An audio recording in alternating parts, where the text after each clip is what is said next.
Good morning everybody. आप सभी का एजुकेशन 07 की कक्षा में स्वागत एवं अभिनंदन।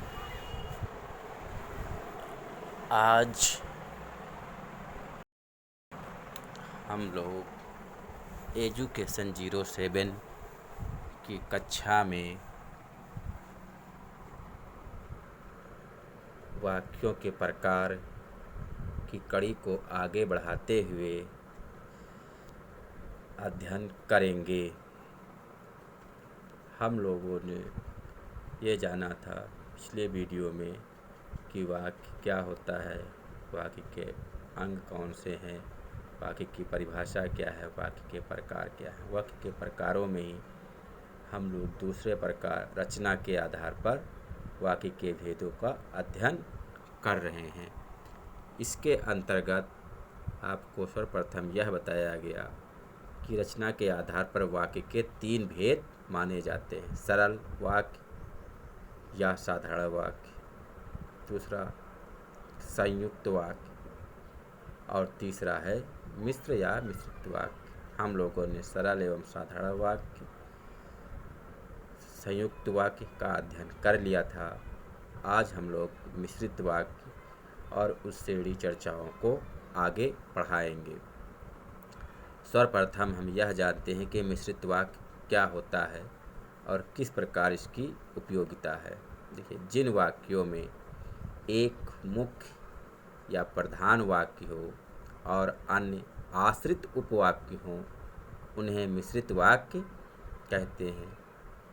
इनमें एक मुख्य उद्देश्य और मुख्य विधेय के अलावा एक से अधिक समापिका क्रियाएं होती हैं। देखिए, इसे आप एक उदाहरण के माध्यम से समझिए तो अभी आपको ये परिभाषा समझ में आ जाएगी। जैसे, ज्यों ही उसने दवा पी वह सो गया। यदि परिश्रम करोगे तो उत्तीर्ण हो जाओगे। मैं जानता हूँ कि तुम्हारे अक्षर अच्छे नहीं बनते। देखिए, यहाँ पर आपने देखा कि जो भी यहाँ पर वाक्य हैं, सामान्यतः यहाँ पर आपका 2 वाक्य आपस में जोड़े गए हैं अल्प विराम के माध्यम से। तो यहाँ पर आपने देखा कि जो भी दोनों वाक्य हैं, दोनों में एक से अधिक क्रियाएं भी हैं, इसके साथ एक उद्देश्य भी है और एक विधेय भी है। तो सरल शब्दों में अगर हम कहें कि जिन वाक्यों में एक मुख्य वाक्य हो, क्योंकि उसके बिना आपको लगेगा कि वाक्य कुछ अधूरा सा है, या उस पर आपको ऐसा एहसास होगा कि कहीं पर इसका अर्थ पूर्ण नहीं हो रहा है एक प्रकार से। क्योंकि अगर सामान्यतः आपको लगेगा कि एक दूसरे पर पारस्परिक निर्भरता ऐसे वाक्यों में पाई जाती है, जबकि आप ये सभी जब वाक्य देखेंगे तो आपको ये एहसास होगा कि जो मुख्य वाक्य है या जो प्रधान वाक्य है वो उतना उस पर डिपेंड नहीं होता जितना कि अन्य आश्रित उपवाक्य होता है। क्योंकि आश्रित वाक्य प्रधान वाक्य पर ही पूरी तरह निर्भर होता है। इसीलिए कहा जाता है कि जिस वाक्य में एक प्रधान वाक्य हो और अन्य आश्रित उपवाक्य हो, उन्हें मिश्रित वाक्य कहते हैं। इनमें एक मुख्य उद्देश्य और एक विधेय के अलावा एक से अधिक समापिका क्रियाएं होती हैं, अर्थात कि ऐसी क्रियाएं जो आपको लगेगा कि एकदम पास पास में हैं, एक दूसरे पर निर्भर हैं। से इससे जुड़े कुछ अन्य तथ्य हैं, उनको भी हम लोग जानते हैं। देखिए, यहाँ पर विशेष रूप में कहा गया, इन वाक्यों में एक मुख्य या प्रधान उपवाक्य और एक अथवा अधिक आश्रित उपवाक्य होते हैं जो समुच्चय बोधक अवयव से जुड़े होते हैं। यहाँ पर एक विशेष बात कही गई है कि समुच्चय बोधक अवयव से यह जुड़े होते हैं। मुख्य उपवाक्य की पुष्टि, समर्थन, स्पष्टता अथवा विस्तार हेतु आश्रित वाक्य आते हैं। देखिए, जो मुख्य वाक्य की जो पुष्टि होती है कि जो हमारा मुख्य उपवाक्य है या जो प्रधान वाक्य है, उसको स्पष्ट करने के लिए, उसको समर्थन देने के लिए या विस्तार देने के लिए ही वास्तव में आश्रित वाक्य आते हैं।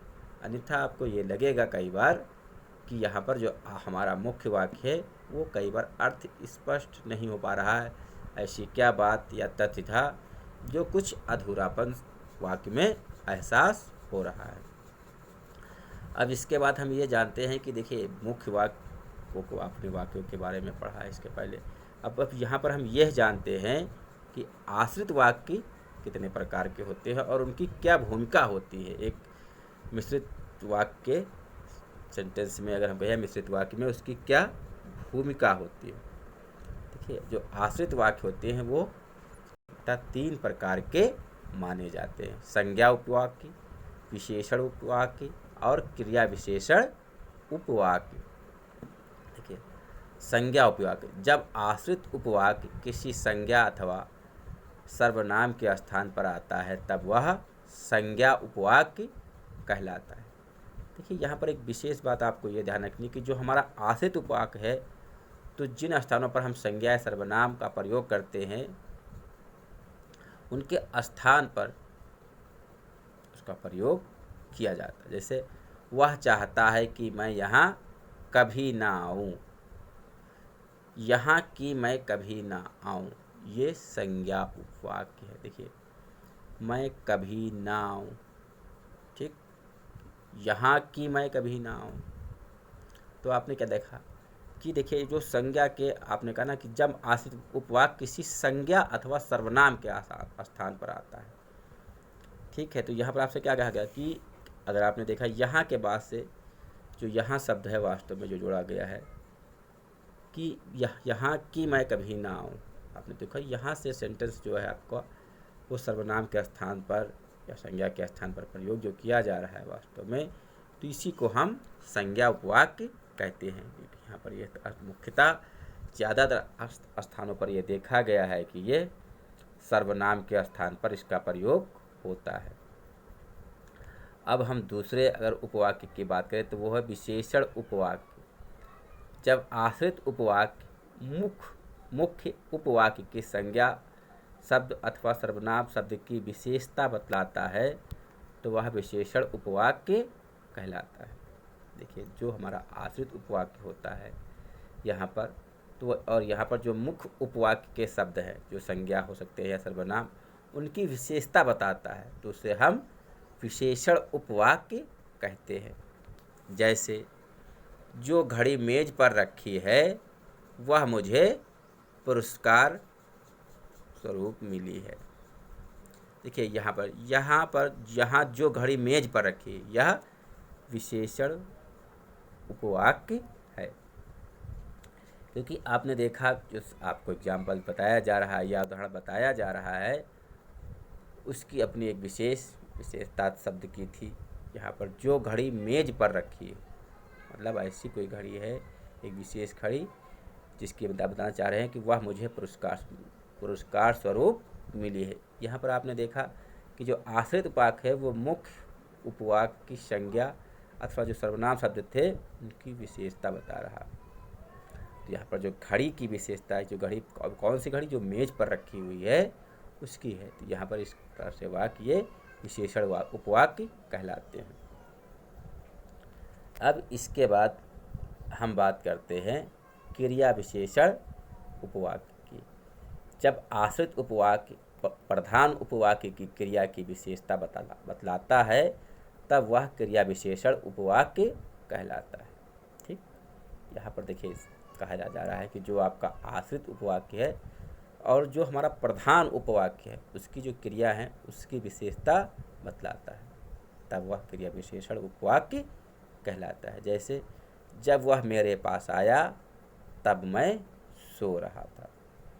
यहाँ पर आपको स्पष्ट किया जा रहा उदाहरण में, यहाँ पर जब वह मेरे पास आया यह क्रिया विशेषण वाक्य है, क्योंकि आपको वाक्यों में ये जानना बहुत आवश्यक है कहाँ पर संज्ञा है, कहाँ पर सर्वनाम है, कहाँ पर विशेषण है और कहाँ पर क्रिया विशेषण है, क्योंकि अधिकांश प्रशिक्षु या छात्र इन वाक्यों में वो प्रधान वाक्य और उपवाक्य को ही नहीं पहचान पाते हैं।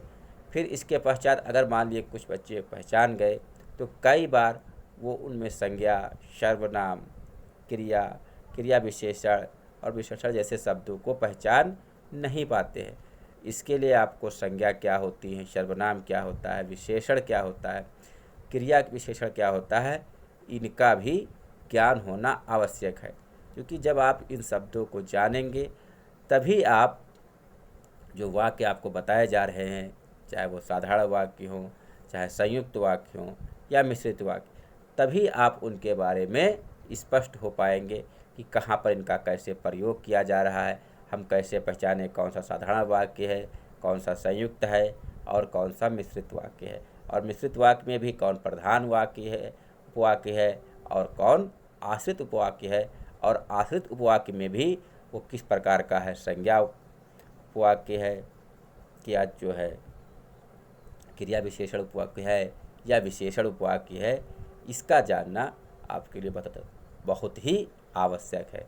क्योंकि परीक्षा में कई बार आपको मिश्रित वाक्य के सेंटेंस या वाक्य कई बार बहुविकल्पीय प्रश्न में दिए जाते हैं और वहाँ पर आपसे पूछ लिया जाता है कि इसमें प्रधान वाक्य कौन सा है या आश्रित उपवाक्य कौन सा है, या यहाँ पर कौन सा उपवाक्य है, अर्थात संज्ञा उपवाक्य है कि क्रिया विशेषण उपवाक्य है या विशेषण उपवाक्य है। इसलिए आप संज्ञा, सर्वनाम, क्रिया, विशेषण इनका भी ठीक से अध्ययन करें और इसके साथ आप शब्द, वर्ण, शब्द और वाक्यों का ठीक प्रकार से किसी पुस्तक के माध्यम से भी अध्ययन कर लें, को देखें। क्योंकि जो भी पुस्तकें हैं उसमें थोड़ा बहुत अंतर अवश्य मिलता है। कई बार आपको कोई बात बताई जाती है तो एक बुक से वही बात समझ में नहीं आती है, लेकिन जब आप दूसरी बुक का अध्ययन करते हैं या दूसरे स्थान से देखते हैं या दूसरा उदाहरण देखते हैं तो आपको बहुत सी सरलता से चीज़ें स्पष्ट हो जाती हैं। इसलिए आप वीडियो देखने और समझने के साथ साथ पुस्तकों का भी अध्ययन करते रहिए। ऐसे में आपके जो भी प्रश्न होंगे या जो भी मन में शंकाएं होंगी उनका बहुत ही शीघ्रता से समाधान हो जाएगा। अब आज की कक्षा हम यहीं पे समाप्त करते हैं, क्योंकि आपने देखा है विशेषकर कि जो हमारा यहाँ पर हिंदी वाला पोर्शन खास करके वर्ण, शब्द और वाक्य का था, आज वाक्य पर हम आज इन तथ्यों या बिंदुओं को पूर्ण हो गए हैं और यहाँ पर होती कल हम लोग एक नए वीडियो और एक नए टॉपिक के साथ मिलेंगे। धन्यवाद।